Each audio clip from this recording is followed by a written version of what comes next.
So also developing tonight, as we reported earlier, President Trump sending some shockwaves through Washington earlier today on the debt ceiling deal with Democrats.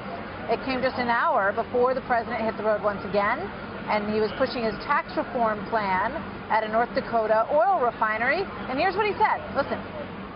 If we want to renew our prosperity, restore our opportunity, and reestablish our economic dominance, which is what we should be doing, then we need tax reform that is pro-growth, pro-jobs, pro-worker, pro-family, and yes, pro-American. Anybody that's going to vote against tax cuts and tax reforms, whether it's in North Dakota or anybody else or any place else, you got to vote against them and get them out of office because it is so bad.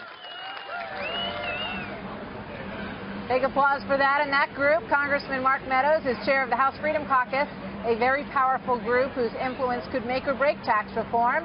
And he joins me now. Congressman, good to see you tonight. Welcome to the story.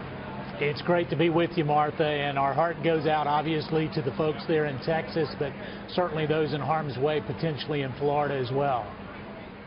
Absolutely. Absolutely. I want to talk to you about tax reform because obviously the House Freedom Caucus is going to want real reform. They're not going to want what we've seen in the past, which is a temporary tax cut package that doesn't really change the underlying difficulty of the code. How confident are you that that's what you're going to get?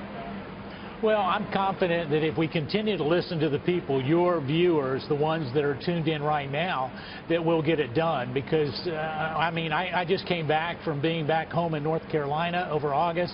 I heard that the real frustration is that we've got to start delivering and put things on President Trump's desk.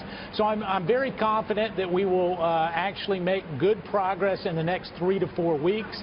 I spoke to the Speaker today. Obviously, he is all hands on deck.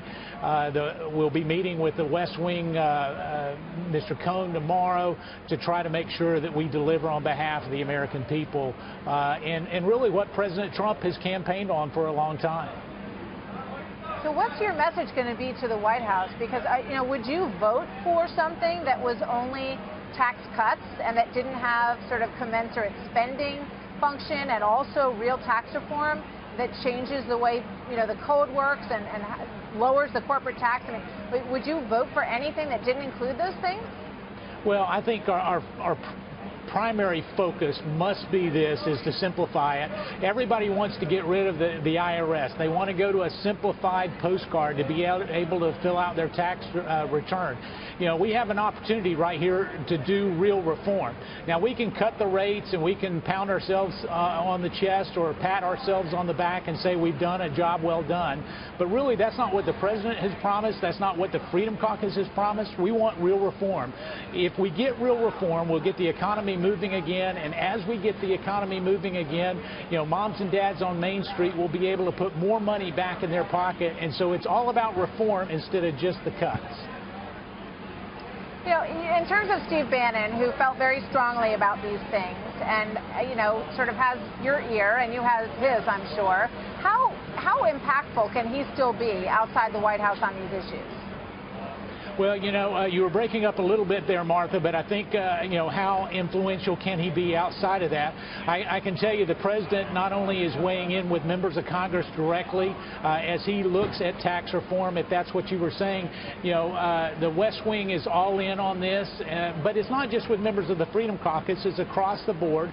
But here's the other thing that we've got to do, is we've got to make sure that we don't take the easiest way out, that we need to actually do what is best on behalf of our economy, and the markets are waiting for that. We've got to get it done and make some decisions. I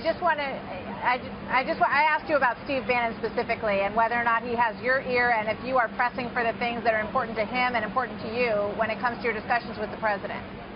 Well, obviously, I get to talk to Steve on a regular basis.